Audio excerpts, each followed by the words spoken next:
밤에 잠을 자다가 한 번 이상 깨는 일이 예전보다 잦아졌다고 느끼시는 분들이 많습니다. 예전에는 아침까지 한 번에 푹 잤는데 요즘은 중간에 눈이 떠지고 다시 잠들기까지 시간이 걸린다는 이야기도 자주 들립니다. 이런 변화를 겪으면 대부분은 나이가 들어서 그렇다고 생각하게 됩니다. 물론 나이가 들면서 수면의 깊이나 패턴이 달라지는 것은 자연스러운 변화 중 하나입니다. 하지만 밤에 자주 깨는 현상이 반드시 나이 때문만이라고 보기는 어렵습니다. 오늘은 많은 분들이 매일 반복하고 있지만 의외로 잘 점검하지 않는 한 가지 습관에 대해 이야기해 보려 합니다. 바로 물을 마시는 시간입니다.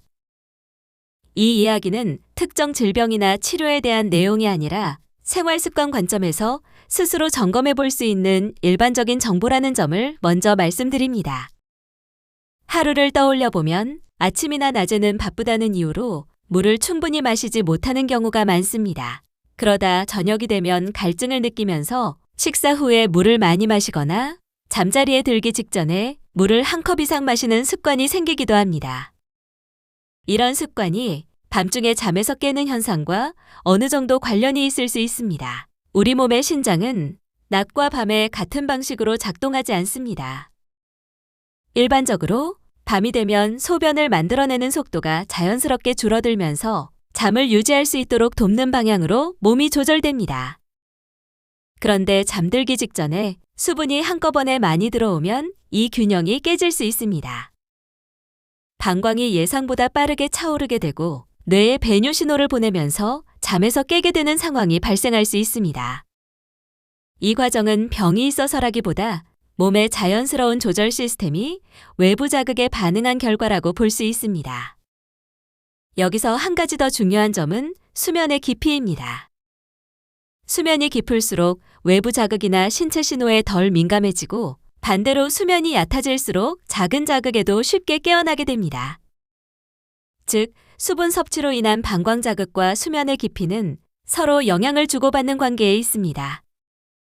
그래서 밤에 자주 깨는 분들 중에는 물을 많이 마셔서라기보다는 마시는 시간이 맞지 않아서 영향을 받는 경우도 있습니다. 이렇다고 해서 물을 줄여야 한다는 뜻은 아닙니다. 물은 신체 기능을 유지하는 데 반드시 필요한 요소이며 충분한 수분 섭취는 오히려 중요합니다. 핵심은 물의 양이 아니라 언제 마시느냐입니다. 일반적으로 수분 섭취는 아침과 낮 시간에 충분히 이루어지는 것이 도움이 될 수 있습니다. 이 시간대에 몸에 필요한 수분을 미리 공급해두면 저녁 이후 과도한 갈증을 느끼는 상황을 줄이는 데도 도움이 됩니다.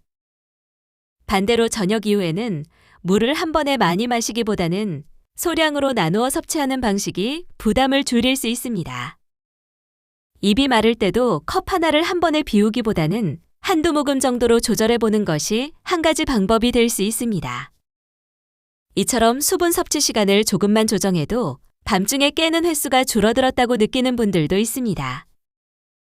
물론 개인의 건강 상태나 생활 환경에 따라 차이는 있을 수 있습니다.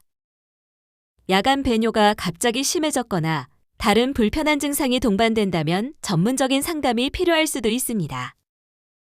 다만 오늘 말씀드린 것처럼 물을 언제 마시는지 한번 돌아보고 조정해보는 것만으로도 수면의 질을 점검해볼 가치는 충분합니다. 하루의 작은 습관이 밤의 휴식에 어떤 영향을 주는지 오늘 이야기한 내용을 기준으로 한번 천천히 살펴보시기 바랍니다.